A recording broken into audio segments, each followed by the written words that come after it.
On me demande de rappeler, pour ceux qui nous suivent en vidéo, que les paroles des cantiques sont copiées sous la vidéo. Eh bien, on apprend donc à fonctionner autrement. Donc, joie aujourd'hui de se retrouver en présentiel, un nouveau mot.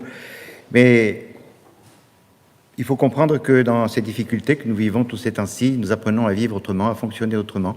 Et après tout, on se rappelle que quand les chrétiens ont été persécutés, ils se sont dispersés au temps des actes des apôtres. Ils ont été dispersés dans le monde et que ça a été moyen pour l'évangile de progresser. Donc nous croyons que cette tribulation que nous vivons aujourd'hui et qui à certains égards peut paraître anodine et qui à d'autres égards est quand même bien difficile, eh bien conduit l'Église à sortir, conduit l'Église à trouver des moyens de communication qui peuvent se répandre. Voilà.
Éphésiens 2, versets 19 à 22.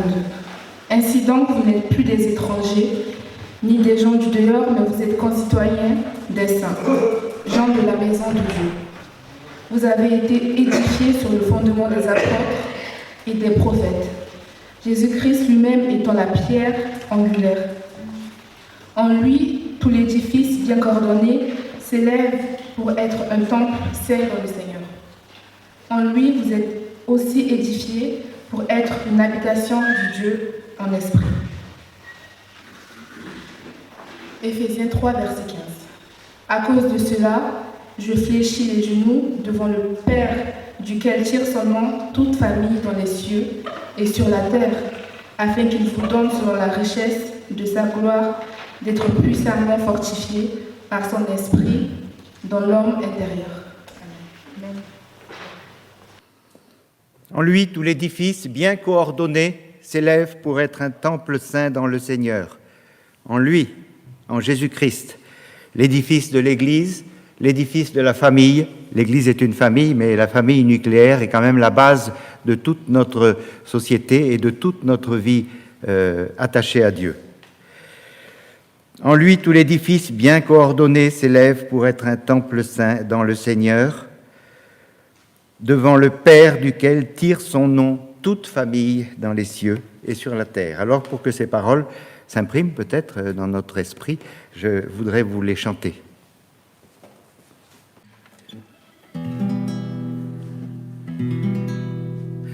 Vous avez été édifiés sur le fondement des apôtres et des prophètes, Jésus-Christ lui-même étant la pierre angulaire, Jésus-Christ lui-même étant la pierre angulaire. Vous avez été édifiés sur le fondement des apôtres et des prophètes. En lui, tout l'édifice bien coordonné s'élève pour être un temple saint dans le Seigneur. En lui, vous êtes aussi édifiés pour être une habitation de Dieu en esprit.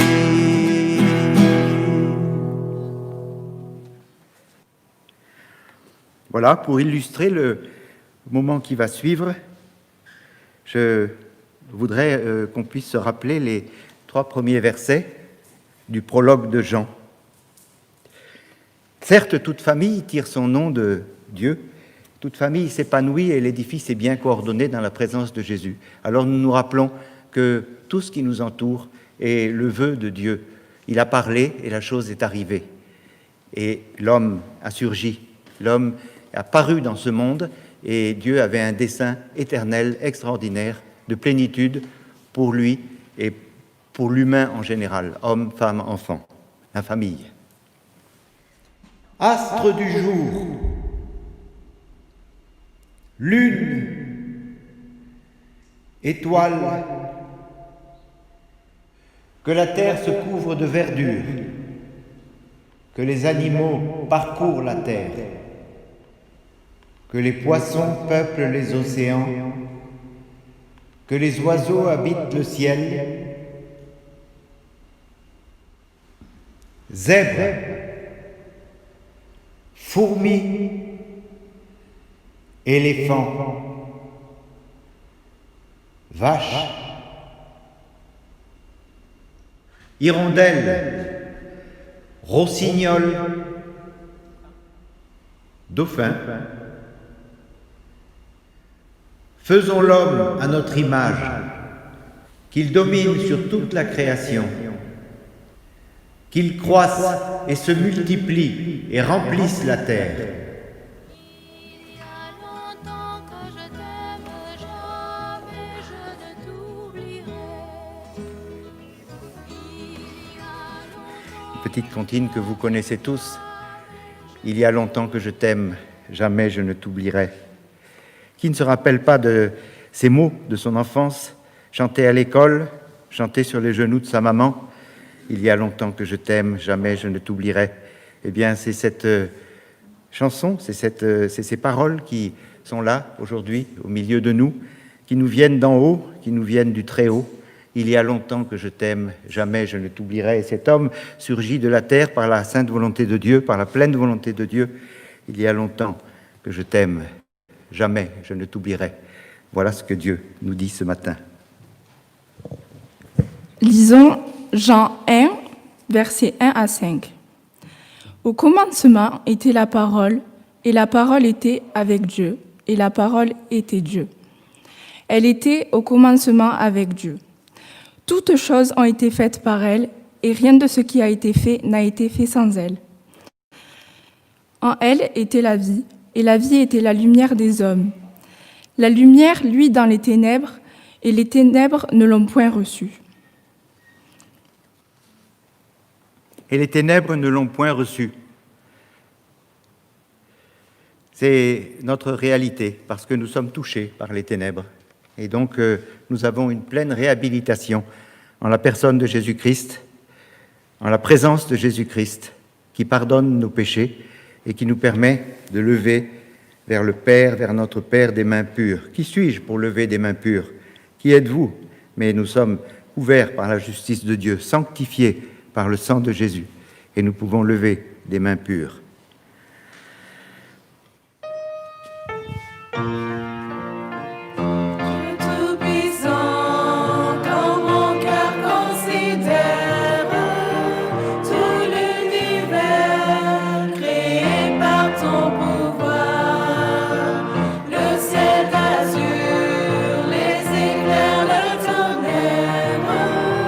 Le clair matin ou les ombres du soir.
chanter 2 fois. On va rester debout pour chanter Une flamme à moi.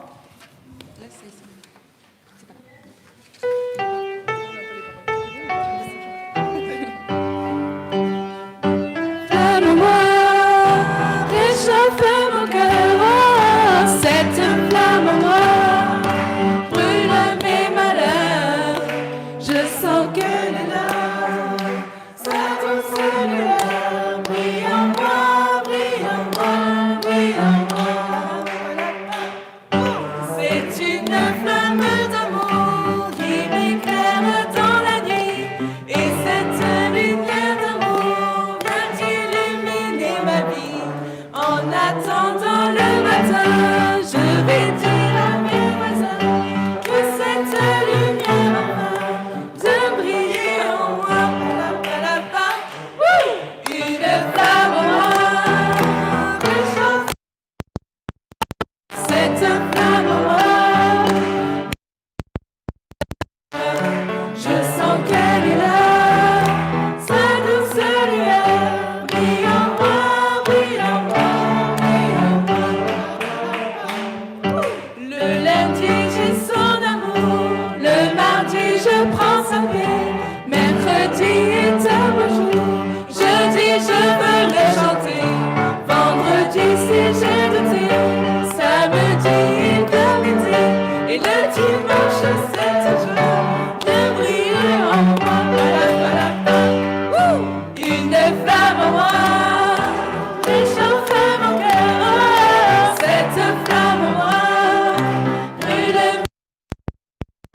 Je sens qu'elle est là, sa douce lueur brille en moi, brille en moi, brille en moi.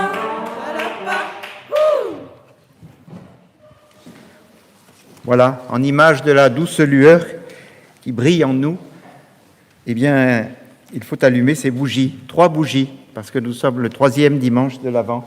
Qui a un allume-feu? Qui a un briquet, une allumette? Il y en a là. Alors, qui est-ce qui vient allumer? Toi? Vas-y, viens. Elles sont magnifiques, ces jeunes filles qui chantent, parce qu'elles sont pleines de la présence de Dieu.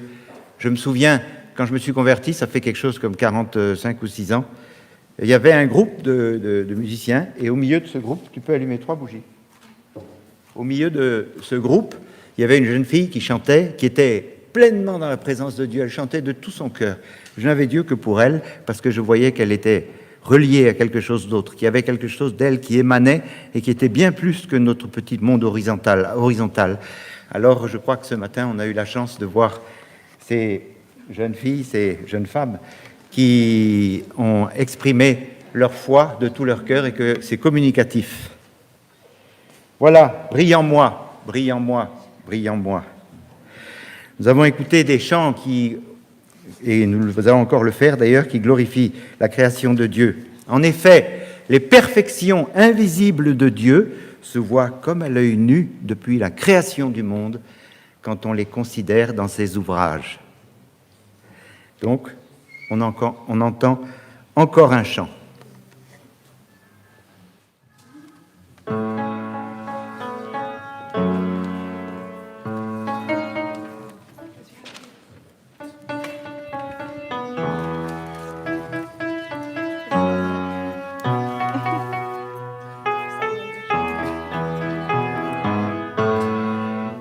Par les cieux devant toi, splendeur et majesté, par l'infiniment grand, l'infiniment petit,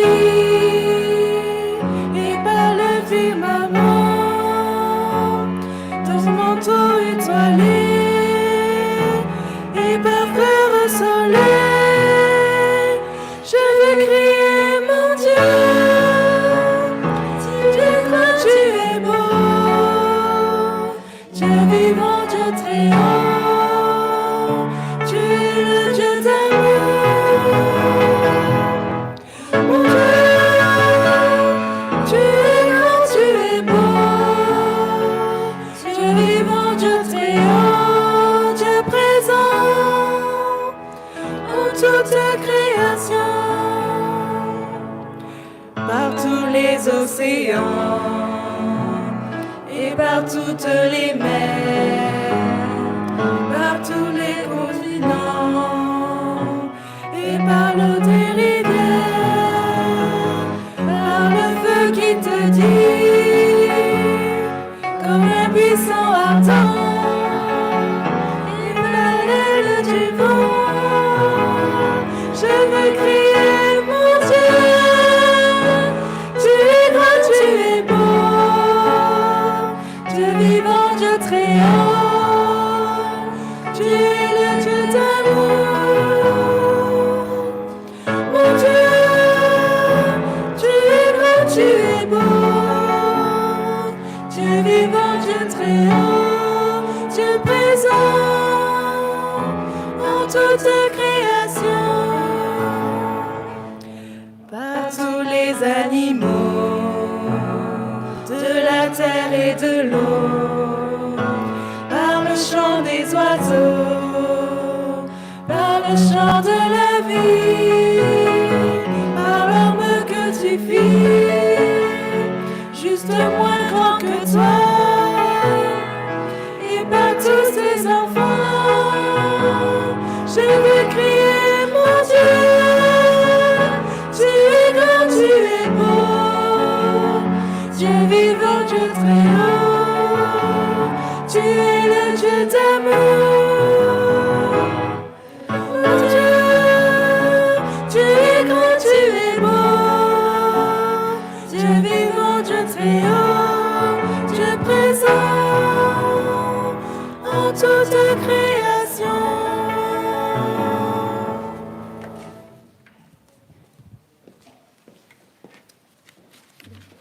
Les perfections invisibles de Dieu se voient comme à l'œil nu, mais différentes choses font qu'on ne les voit pas forcément, qu'on ne les voit pas toujours, qu'on est tellement tourné vers soi-même qu'on se regarde, on se regarde, on se regarde et on se perd, on tourne en rond et on devient complètement replié sur soi, détourné des autres et détourné de Dieu. Ah! Vous entendez? Oh!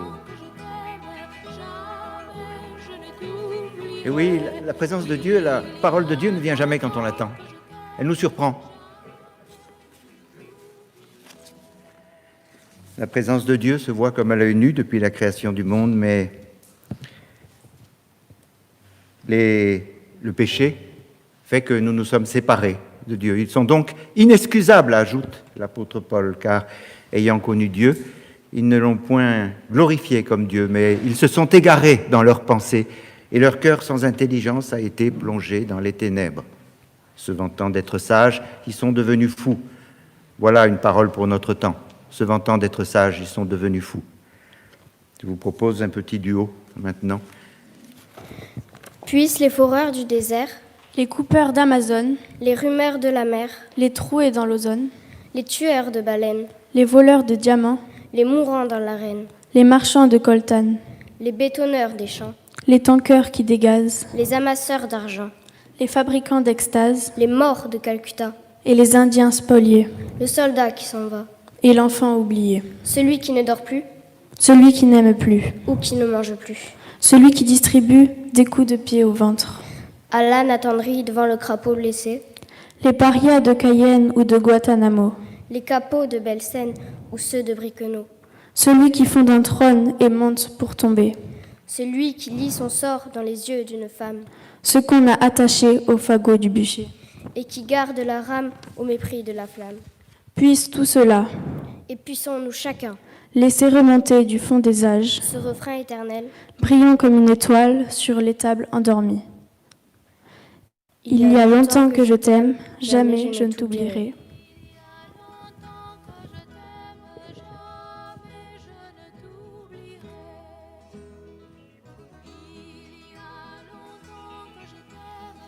Merci.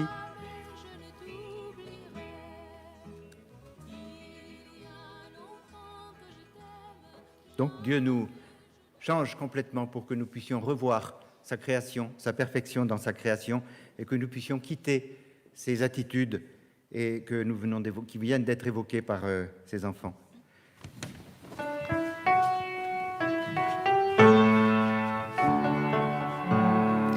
Le Seigneur est ma lumière et mon salut.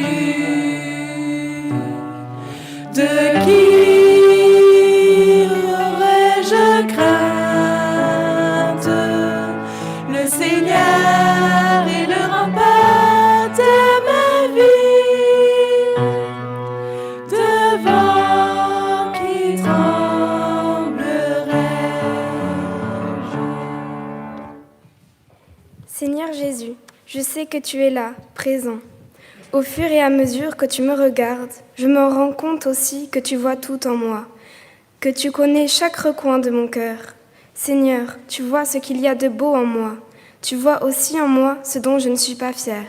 Et pourtant, Seigneur, alors que je sais que tu vois tout en moi, je ne me sens pas humiliée devant toi, je ne me sens pas jugée. Et Seigneur, plus je prends conscience que tu ne me condamnes pas, et plus il est facile pour moi de reconnaître devant toi ce qu'il y a de laid dans mon cœur. Et je te demande pardon. Le Seigneur est ma lumière et mon salut. De qui aurais-je crainte?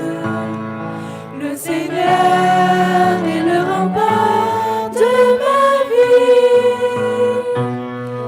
Devant qui tremblerais-je?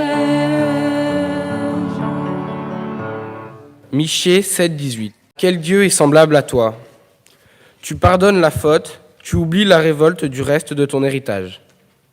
Il ne garde pas sa colère à toujours, car il prend plaisir à la bonté.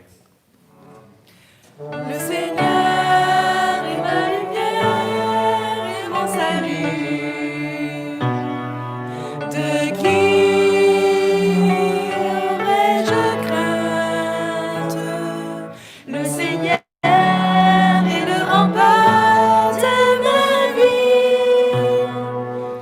Devant qui tremblerais-je?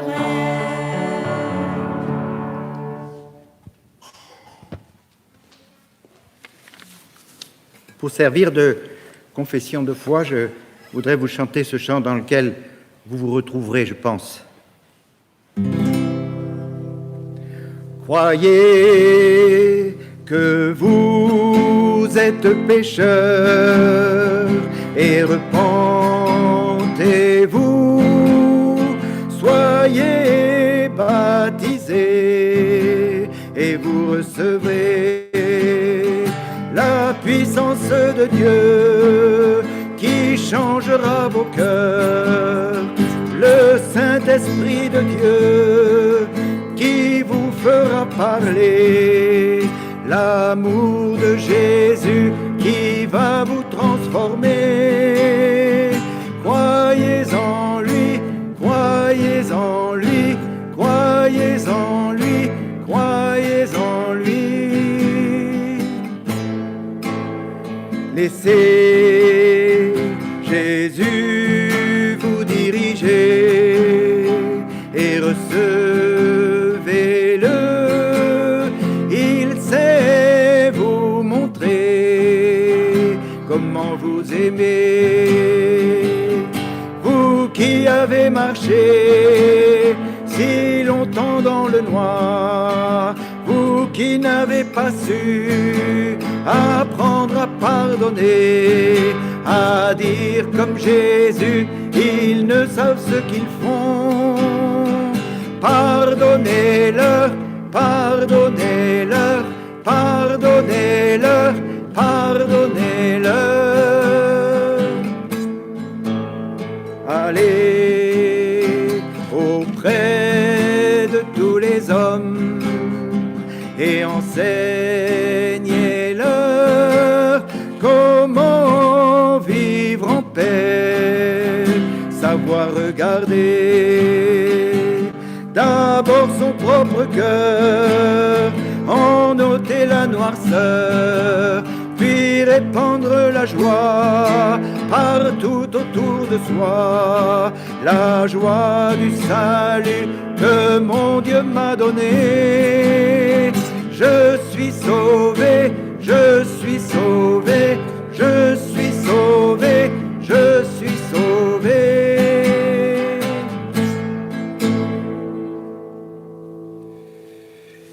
Le moment serait venu de faire l'offrande, mais nous ne fonctionnons plus comme ça. Donc il y a un panier à l'entrée dans lequel vous avez pu déposer votre offrande en entrant, que vous pourrez déposer en sortant aussi, si ce n'est pas fait. Et on va simplement rendre grâce au Seigneur pour tout ce qu'il nous donne, et particulièrement pour la générosité de chacun pour faire fonctionner son Église. Seigneur, merci. En fait, parler de générosité, c'est toi le grand généreux. C'est toi, Seigneur, qui nous a tout donné, qui nous donne tout en partage. Et nous sommes si prompts et si enclins à prendre, à garder, à retenir. Alors, Seigneur, aide-nous à la libéralité. Aide-nous à donner. Aide-nous à nous défaire de ce que tu nous prêtes et que nous voulons garder. Change nos cœurs, Seigneur. Change nos cœurs et permets que chacun puisse donner avec joie et allégresse. Merci, Seigneur. Amen. Alors, maintenant, nous allons entendre notre ami Jackie qui va nous communiquer la parole de Dieu. Fête de famille. Aujourd'hui, ma fille a 55 ans, Mireille. Et hier soir, j'ai eu le privilège d'avoir tous mes enfants autour de moi, mes petits-enfants, mes arrière-petits-enfants. Tous, nous étions ensemble et c'était une bénédiction. Seigneur, permets que le temps que nous vivions soit béni par ton Saint-Esprit. Au nom de Jésus. Amen. Amen. Cette lumière était la véritable lumière qui, en venant dans le monde, éclaire tout homme.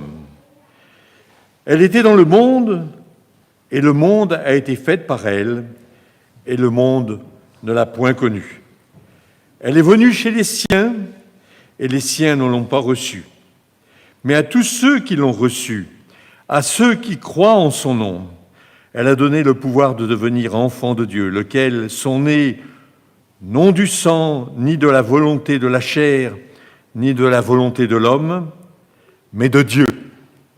Jean, chapitre 1er, à partir du verset 8. On va faire un voyage, si vous me permettez. On n'a pas trop le droit maintenant, vous savez, de voyager comme on veut. Il nous faut des certificats, des choses comme ça, mais moi je vous emmène tous à Jérusalem. Nous partons à Jérusalem, nous allons là-bas.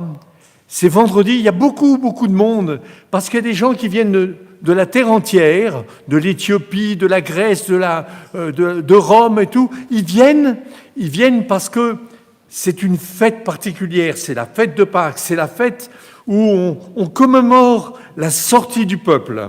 Et les gens viennent de partout. Mais ce vendredi-là, c'était un vendredi particulier, très troublé déjà dans la journée de jeudi.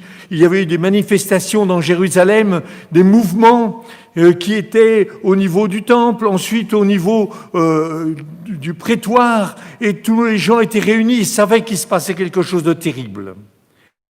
Il y avait une partie de la population qui s'était montée contre un homme qui n'avait fait que du bien, qui avait guéri des malades, qui avait soigné les gens, qui avait distribué de la nourriture à une foule entière. Tout le monde le connaissait, mais personne ne comprenait. Mais une certaine partie de la population qui détenait un certain pouvoir ont décidé que cet homme devait mourir. Et ils ont tout fait pour ça. Les disciples ne comprenaient pas pourquoi il ne se manifestait pas, pourquoi lui-même qui avait tous les pouvoirs, il n'allait pas brusquement agir et permettre non seulement que le peuple soit libre, mais aussi que le peuple ne soit plus sous le joug des Romains.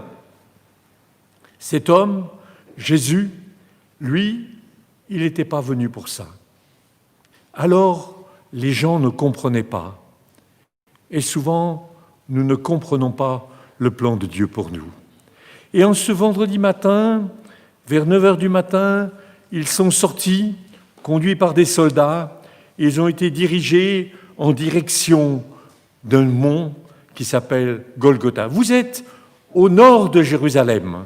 Vous sortez du prétoire, il y a une porte là, et en sortant de cette porte, vous faites quelques mètres, 200, 300, 400 mètres, grosso modo, et vous êtes arrivé au mont Golgotha. Alors, on l'appelle aussi le lieu du crâne, on ne sait pas très bien pourquoi. Certains disent que c'est parce que, comme il y avait beaucoup de morts, il y avait des crânes, et comme ça, d'autres disent, plus, et je le pense plus, que cette colline qui était rasée, si vous voulez, au-dessus, il n'y avait plus d'arbres, il n'y avait plus rien. La seule chose qu'il y avait, c'était dessus quelques poteaux qui étaient là, dirigés. Et là, sur ces poteaux, les Romains mettaient à mort les hommes qui leur se manifestaient et pour lesquels ils voulaient la mort. La foule sort, les soldats entourent Jésus et ils sont là, ils conduisent et ils montent vers Golgotha. L'homme est faible, Jésus est faible. Il faut dire qu'ils l'ont frappé, flagellé, ils ont fait toutes sortes de choses. Pour finir, il est faible. Et il se trouve là un homme qui passe, qui sort de son jardin, de ses champs, qui sort, et à 9h du matin, on sort, on revient de chez soi parce qu'il fait chaud. Et alors qu'il passait par là, un soldat l'a pris et lui a dit « porte la croix ». La croix, c'est une barre, un poteau simplement, une barre de 2 mètres environ, 2 mètres 20, sur lequel les soldats vont clouer les mains et ensuite ils vont, avec les poteaux qui sont là, tirer une corde et monter cette croix et le Christ va monter comme ça en l'air. Cet homme, Simon de Cyrène, il ne sait même pas pourquoi il est là, il ne comprend pas, il ne sait pas. Et bien des fois dans notre vie, nous ne savons pas pourquoi nous sommes là. Mais Dieu sait. Dieu sait. Simon, il va monter tranquillement et là, il va porter la croix de Jésus. Nous ne le connaissons pas plus et nous ne savons pas plus de lui. Il y avait à Lille une jeune fille qui était venue avec sa tante. Elle était venue parce que la tante devait faire une colonie de vacances avec nous. Et Babette, qui était venue, elle ne savait pas très bien, elle ne nous connaissait pas, rien du tout, mais elle est venue avec sa tante qui s'appelait Viviane. Et alors que je parlais avec la tante, normalement, je faisais des activités manuelles avec les enfants, et j'ai dit à cette jeune fille, que je ne connaissais pas, « Écoute, est-ce que tu ne voudrais pas me remplacer un petit peu pour faire des travaux manuels ?» Elle qui ne connaissait rien, qui ne savait rien, elle a commencé à faire des travaux manuels, là, tranquillement, avec les enfants. Et quand nous étions à Lille avec des enfants, nous en avions des enfants. Il y avait 100, 200 enfants selon les regroupements. À chaque fois qu'il y avait des vacances scolaires, on remplissait les locaux d'enfants. Il y en avait partout, ça grouillait de tous les côtés. Et Babette est venue, et puis elle a fait les travaux manuels, et puis ça l'a intéressée. Et comme je parlais de la colonie avec sa tante, à la fin, elle a dit « Mais et moi, je ne pourrais pas venir à la colonie ?» Mais si, tu peux venir à la colonie. Non seulement elle est venue à la colonie, mais elle a continué à venir à la communauté, elle s'est donnée au Seigneur, elle est devenue une enfant de Dieu et une servante du Seigneur. Ainsi, des fois, nous ne comprenons pas très bien le chemin de Dieu. Est-ce que Simon comprenait quelque chose? Non. Lui, il devait retourner à Cyrène, chez lui, tranquillement, mais on lui a fait porter une croix. Il ne comprenait pas. Et dans notre vie, il y a bien des moments ainsi. Il y avait aussi, bien sûr, les soldats qui étaient là. Les 4 soldats. C'était leur métier, à eux, leur travail. Alors, ils marchaient, ils conduisaient Jésus, ils entouraient Jésus pour que les gens ne s'approchent pas trop près de lui. Lui, il parlait aux femmes, il parlait aux gens qui étaient là sur le chemin. Mais les soldats l'empêchaient de s'avancer. Et Jésus marchait entouré de ces soldats. Ces soldats, ils faisaient leur travail. Il n'y a pas pire chose que ça. On fait son travail, mais on passe à côté du salut. On fait son travail et on rate le plus grand. Parce que ce qui est extraordinaire, c'est que la lumière du monde était à côté d'eux, qu'ils entouraient la lumière du monde, mais ils ne l'ont pas compris. Ils ne l'ont pas vu. Ils ne pouvaient pas le voir. Ils entouraient et ils faisaient leur travail. Ils sont montés jusqu'au Golgotha, et là, comme tradition, on a déshabillé l'homme, et puis les vêtements qui étaient là, on les a tirés au sort, comme c'est marqué dans le psaume 22, au verset 19. Ainsi, on a tiré au sort, et on a tiré, puis comme il avait une très belle tunique, alors la tunique, on l'a tirée, on n'a pas voulu la couper en 4, et on a profité, et il y en a un des 4 qui a gardé la tunique. Les soldats étaient à côté. Il n'y a pas pire que ça. Passer à côté du salut. On peut faire bien notre travail tranquillement et passer à côté de notre salut. Ça, c'est quelque chose de terrible, terrible. Et puis, il y a bien sûr avec lui 2 hommes, 2 brigands.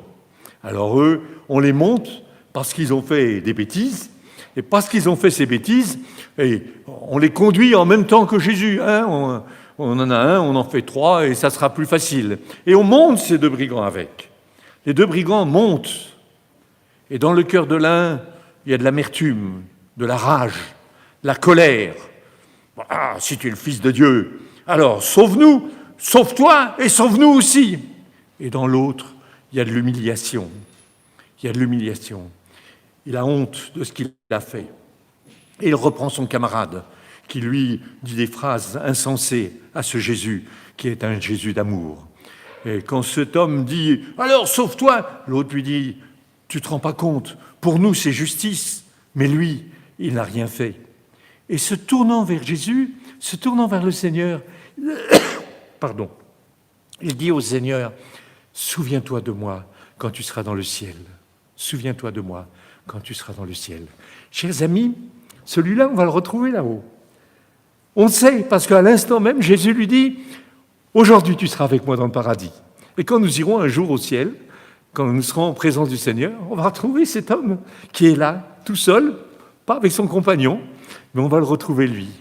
Ainsi, c'est la position de notre cœur qui compte aux yeux du Seigneur.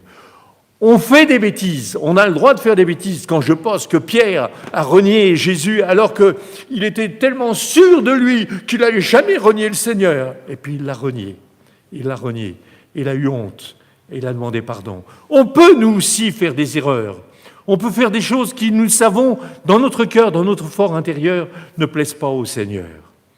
Mais nous sommes capables de dire « Seigneur, pardonne-moi, pardonne-moi ». Et alors, tout change. Tout change. Et pour ce brigand, brusquement, tout change. Voilà que cet homme qui était condamné par les hommes est sauvé et va aller en présence du Seigneur.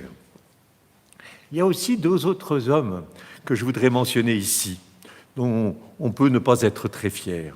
Il y a un qui s'appelle Joseph, il est d'Arimathée. Il y en a un autre qui s'appelle Nicodème.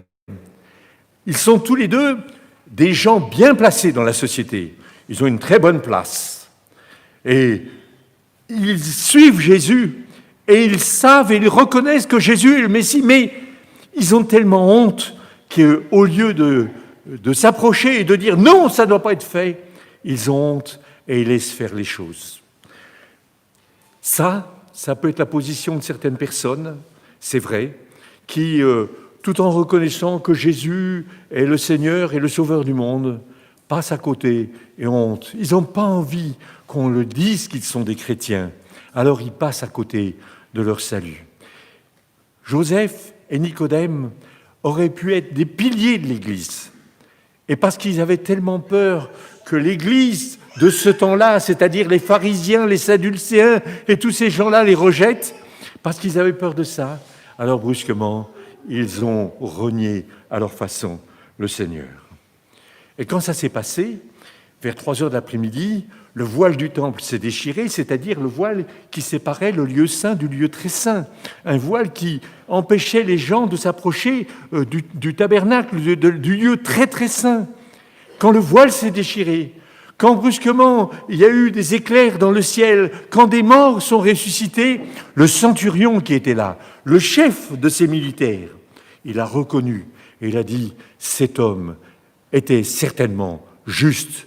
Cet homme était certainement juste. » Vous voyez, le salut est pour tous, même pour les Romains qui viennent empêcher au peuple d'Israël de vivre leur foi et leur liberté. Le centurion reconnaît Jésus comme celui qui est le sauveur du monde. Chers amis, le Seigneur est capable de nous surprendre. Et à Golgotha, il y a tous ces mouvements qui se font, qui sont là présents. Et nous qui allons à Golgotha, quelle est notre position ? Je voudrais bien sûr ne pas oublier les femmes qui sont là. Il y a les passants d'abord. Les passants, les sacrificateurs et tout cela qui injurient Jésus. Ah, ils sont fiers, ils ont réussi à faire mourir celui qui était comme ça. Ils n'ont rien compris. Jésus n'est pas venu pour faire des miracles. Il n'est pas venu pour guérir l'aveugle-né. Jésus n'est pas venu pour guérir le lépreux. Il n'est pas venu pour ça. Il est venu pour donner sa vie et servir de sacrifice pour tous les hommes. Ainsi, même Job, il allait offrir des sacrifices en cas où ses enfants faisaient des bêtises et qu'ils ne le savaient pas. Et ainsi, il y avait des tas d'offrandes qu'on refaisait chaque année, perpétuellement qu'on refaisait. À partir de ce jour-là, c'est fini. Jésus-Christ est mort pour nous. Il a donné sa vie et il nous permet d'être réconciliés. Voilà le commencement, le début. La lumière est là, présente au milieu des hommes. Et à cause de ça, nous pouvons être sauvés. Ainsi, les passants ne peuvent ne pas le comprendre. Parce que pour comprendre Jésus, il faut faire un acte de foi. Il faut faire un acte de foi. Et cet acte de foi, ces gens-là qui sont là autour de la croix et qui se moquent de ce Jésus qui est en croix et qui ne comprennent pas, ils ne peuvent pas comprendre. Parce qu'il faut qu'ils fassent absolument cet acte de foi, de dire « Seigneur, je ne sais pas qui tu es, mais si tu es le Dieu du salut, alors viens dans ma vie, viens dans mon cœur, pardonne-moi mes péchés. » Et là, tout commence. Mais ces gens qui insultent Jésus, ces pharisiens qui sont tellement sûrs d'être les meilleurs, ces Sadducéens, ces scribes qui sont là et qui sont tout fiers parce qu'ils ont réussi à faire mourir Jésus, ils passent à côté de la grande vérité. Jésus est la lumière des hommes. Jésus est ma lumière. Jésus est mon salut. Il est mon salut, à l'instant même où je le veux. Et puis, il y a bien sûr, et c'est par là que je vais terminer ce moment, il y a les femmes qui sont là, un grand nombre de femmes. Je pense qu'il y avait les disciples. En tous les cas, on sait qu'il y avait Jean. Jean était là présent, au pied de la croix, et quand Jésus se tourne vers sa mère, il va dire quelque chose d'extraordinaire. Il va dire à sa mère, « Mère, voici ton fils », et au fils, à Jean, il dit « Toi, voilà ta mère ». Et à partir de ce moment-là, Jean va prendre Marie chez lui. Incroyable. Brusquement, nous ne sommes plus qu'une seule famille, unis ensemble par la présence du Seigneur. Je sais que nous avons des habitudes différentes, nous mangeons des choses différentes, mais ce qui nous unit, c'est Jésus-Christ. Nous sommes tous frères et sœurs. Nous sommes tous frères et sœurs à cause de ce Jésus qui est mort sur la croix. Chers amis, nous, aujourd'hui, nous sommes venus à Golgotha. Nous sommes montés à Golgotha. Nous n'avions pas notre droit de papier, ni quoi que ce soit, mais nous on a été à Golgotha tranquillement, ensemble. Qu'est-ce que pour nous le Seigneur Jésus? Qu'est-ce que pour nous le Seigneur Jésus? Est-ce qu'il est réellement celui qui nous donne la vie, qui nous apporte la vie? Est-ce que nous comprenons qu'il est venu comme sacrifice pour nous, principalement? Que tout ce que nous sommes sur la terre, c'est rien si nous ne comprenons pas qu'il est là présent et qu'il vient vivre en nous. Il est le maître de la nouvelle alliance que Jérémie a écrit dans Jérémie 31, qu'Ézéchiel a écrit dans Ézéchiel 36. Cette nouvelle alliance où tous les hommes peuvent recevoir la présence du Seigneur. Et nous pouvons nous approcher de Dieu. N'oubliez pas, ils n'avaient pas le droit d'aller dans le lieu très saint où se manifestait la présence du Seigneur. Ils n'avaient pas le droit. Et nous, on peut. On peut le recevoir, on peut vivre avec lui. Bien sûr qu'on n'est pas des saints, mais nous pouvons vivre avec cette présence en nous. Seigneur, je veux que tu diriges ma vie. Moi, j'avais 13 ans quand j'ai donné mon cœur au Seigneur. 13 ans, je me suis avancé et j'ai dit, Seigneur, je veux que tu viennes dans ma vie. Je ne sais pas si tu existes, mais je veux que tu viennes dans ma vie. Pardonne-moi, délivre-moi. Et ce soir-là, c'était merveilleux. Je savais que le Seigneur était rentré dans ma vie. Alors, bien sûr, j'ai continué à avancer. Bien sûr, bien des fois, j'ai dû retourner à Golgotha pour demander pardon au Seigneur. Bien des fois, j'ai dit, Seigneur, je ne crois pas que ça soit à ta gloire, ceci, ce que je fais. Mais je sais que le Seigneur a fait route avec moi. Il était à côté de moi, il vivait avec moi, il vivait en moi. À une sortie d'un culte, un jour, dans un village des Cévennes, il y avait là une vingtaine de personnes. Il y avait une personne que je ne connaissais pas du tout, et je fais mon message, et puis je lui dis au Seigneur, je dis dans le message, le Seigneur est là, il fait route avec nous, il fait route avec nous. Et quand on sort, je vais saluer les gens. Tout à l'heure, je n'irai pas vous saluer parce que c'est le pasteur qui vous saluera. Ça ne m'empêche pas de vous aimer, de vous saluer quand même. Mais alors, je saluais les gens.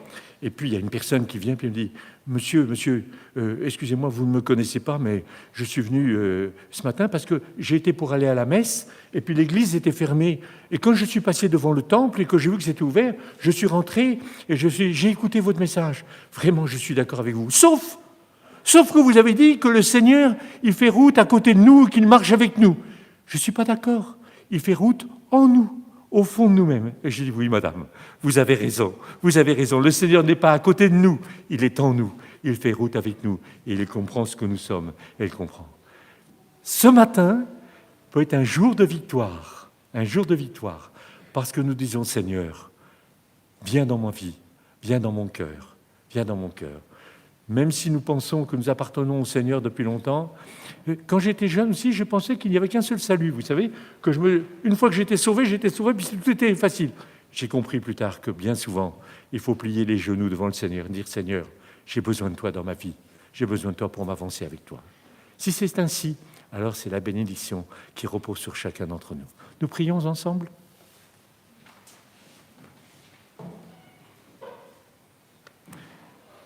Seigneur notre Dieu, notre Père, nous nous avançons vers toi à cause de Jésus-Christ, notre Sauveur, qui a donné sa vie pour que nous puissions vivre en ta présence. Nous ne pourrions pas, Seigneur, si le Christ n'était pas là, en nous. Alors nous te demandons ce matin, Seigneur, de te servir de nous comme tu le veux, comme tu l'entends. Et pour cela, purifie-nous, retire de notre cœur s'il y a quelque chose qui nous empêche d'avancer, s'il y a quelque chose qui nous empêche d'être entièrement à ta gloire. Seigneur notre Dieu, viens à notre secours. Seigneur, tu vas te servir de nous comme tu le veux, comme tu l'entends, et là où tu veux. Nous te le demandons au nom de Jésus. Amen.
Voilà, je vais vous lire un témoignage de quelqu'un dans notre communauté.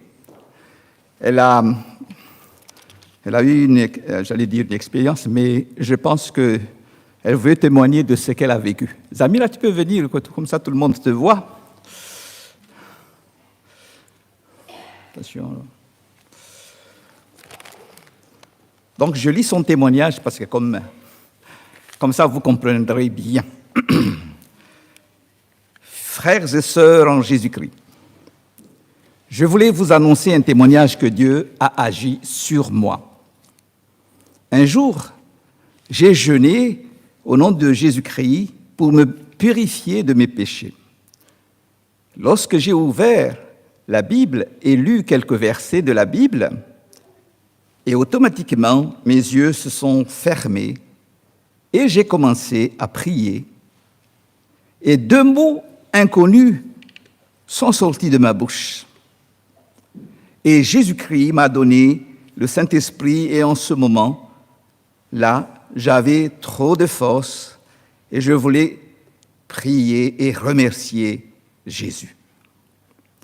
Et je voulais vous dire que notre Seigneur est vivant et il nous aime beaucoup, nous tous. Et un jour, il reviendra.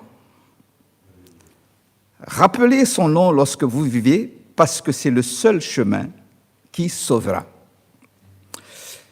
Et puis après, en quelques jours, je suis parti au lit dormir, mais quand je me suis couché, sur la tête, j'ai senti comme si quelqu'un me touchait. Et je me sentais bien. Après ça, je me suis endormi. Et dans mes rêves, j'ai vu Jésus devant la fenêtre de ma chambre. Et en ce moment, j'ai crié « Alléluia ». Et quand Jésus est parti, un peu loin derrière lui, il y avait quelqu'un habillé tout noir et me regardait mal quand je disais « Alléluia ». Je pense que notre sœur a voulu exprimer quelque chose qu'elle a vécu. Vous le prenez tel qu'il est.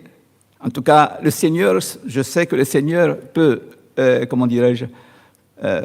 se montrer à chacun de nous d'une manière ou d'une autre. C'est à nous tout simplement de l'exprimer intérieurement. Nous allons prier, et je vais prier pour Zamira, pour qu'on puisse laisser continuer donc le culte. Seigneur, nous te bénissons pour ce que tu fais dans la vie de chacun de nous, en particulier dans la vie de Zamira et dans sa famille. Nous la remettons entre tes mains, Seigneur, en te demandant de plus en plus de te révéler à elle, de lui montrer le chemin. Merci de t'être montré à elle et surtout, Seigneur, confirme ta révélation, que ton Esprit Saint vienne la guider et la diriger. Au nom de Jésus-Christ, nous te prions. Amen. Merci. Pour ce moment d'intercession, je voudrais qu'on se rappelle, puisque c'est le culte de famille, qui dit famille dit enfants, parents, grands-parents. Tout le monde, il y en a pour tout le monde dans une famille. Et je voudrais qu'on puisse se rappeler que l'Éternel nous propose d'avoir la crainte de son nom. Dans la maison que j'habitais avant, il y a un panneau en bois où quelqu'un a gravé « La crainte de l'Éternel, c'est là le trésor de Sion ». C'est un verset d'Ésaïe 33, chapitre 6. Verset 33, non, chapitre 3, 33, verset 6, pardon. La crainte de l'Éternel, c'est là le trésor de Sion. Alors un jour, une personne est venue, mais qu'est-ce que c'est que ça, enfin? Mais pourquoi il faudrait avoir peur de Dieu? Mais pourquoi tu écris ça sur ta maison, tout ça? Ah, mais la crainte de l'Éternel n'a rien à voir avec la peur de l'Éternel, avec la peur de Dieu. La langue française est un peu pauvre. Non, la crainte de l'Éternel, ce que je voudrais que nous demandions ensemble aujourd'hui, c'est le commencement de la sagesse, comme il est écrit dans le psaume 111 au verset 10. La crainte de l'Éternel, c'est le commencement de la sagesse. Et dans les Proverbes, dans le livre des Proverbes, chapitre 8, verset 13, la crainte de l'Éternel, c'est la haine du mal. La haine du mal, la haine viscérale, pas le il faut pas, je peux faire ça, mais je peux pas faire ça, et on est comme ça. Non, la crainte de l'Éternel, c'est la haine du mal. Elle vient d'en haut parce que Dieu habite tout entier, et la crainte que nous avons de lui, c'est une crainte déférente, respectueuse, qui l'honore et qui s'attend à lui. Alors la crainte de l'Éternel, c'est aussi le commencement de l'intelligence. Vous êtes intelligents? Nous sommes intelligents par la grâce de Dieu. Mais la vraie intelligence, est-ce que c'est les mathématiques? Est-ce que c'est la physique? Est-ce que c'est emmagasiner beaucoup de connaissances? Ça, c'est un cadeau de Dieu, certes. Mais la vraie intelligence, c'est de pouvoir vraiment comprendre tout ce que Dieu nous donne, de pouvoir comprendre le chemin des cœurs de nos frères et sœurs, de pouvoir communiquer profondément. Voilà le commencement de l'intelligence. Alors, la crainte de l'Éternel, c'est le commencement de la sagesse, c'est la haine du mal, c'est le commencement de l'intelligence. Donc, je voudrais que nous prions dans ce culte de famille pour que nous puissions demander cela à Dieu, comme Salomon un jour, à qui Dieu avait dit « Demande ce que tu veux ». Il n'a pas demandé la puissance, il n'a pas demandé la richesse, il n'a pas demandé l'argent, il a demandé la sagesse. Et il a eu beaucoup de sagesse. Et il a eu le reste de surcroît. Il n'en a pas fait forcément le meilleur usage, mais ça le regarde.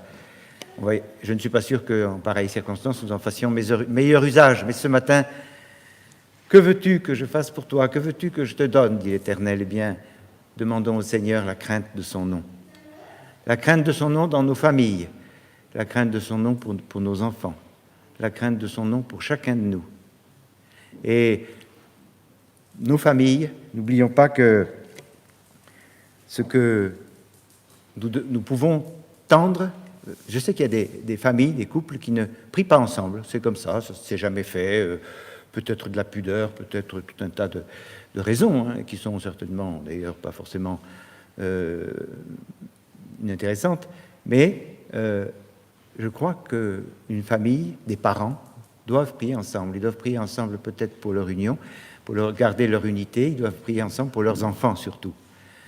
Et alors, je sais que prier, souvent, c'est auréolé d'une aura religieuse. Alors, il faudrait se mettre dans la chambre haute ou dans un coin, et là, s'abîmer dans la prière, prostrer. Non, priez ensemble quand vous avez un souci pour un enfant, dont vous ne savez pas dans quelle orientation il est en train d'aller, dont vous ne comprenez pas quel choix il fait, ou que vous voyez soucieux. Priez ensemble. C'est vite fait. 3 minutes, 2 minutes. Priez une fois chacun.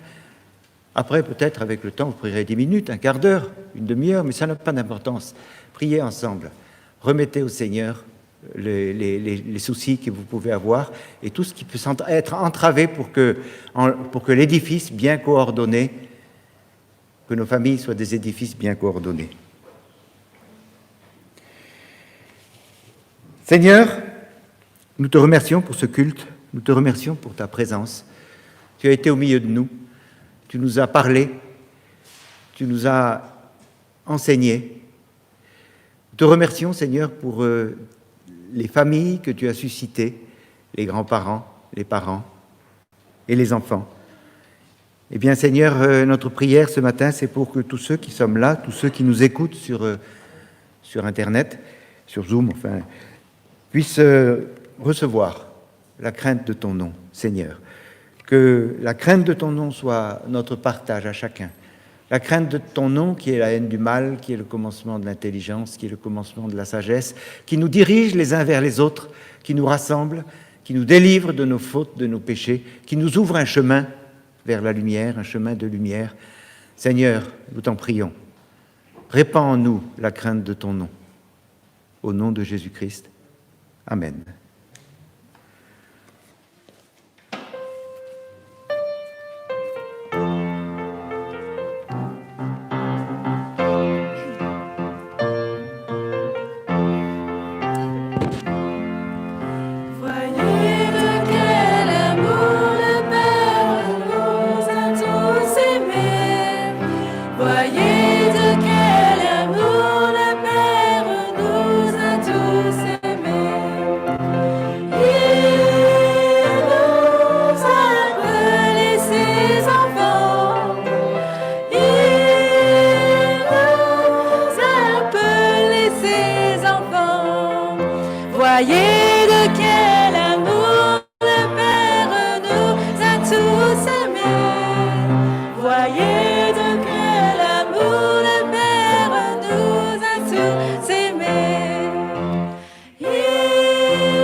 Je vous invite à vous lever pour recevoir la bénédiction de la part de notre Seigneur. Merci d'avoir été là, Père, par ton Esprit Saint, et de nous bénir et de nous accompagner. Que la grâce de notre Seigneur Jésus-Christ, l'amour de Dieu notre Père et la communion du Saint-Esprit soient avec chacun de vous tous, aujourd'hui et toujours. Allez en paix. Amen.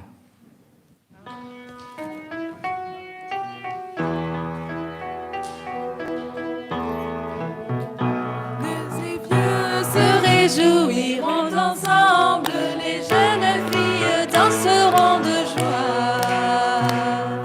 La la la la la la la la la la la la la la la la la la la la. Je changerai leur deuil en allégresse et je les consolerai. Je leur donnerai la joie au lieu du chagrin. Je leur donnerai la joie. Je leur donnerai la joie au lieu du chagrin. Je leur donnerai la joie. Je les ai les filles danseront de joie. La la la la la la la la la la la la la la la la la. Je changerai leur deuil en allégresse et je les consolerai. Je leur donnerai la joie au lieu du chagrin. Je leur donnerai la joie. Je leur donnerai la joie au lieu du chagrin. Je leur donnerai la joie.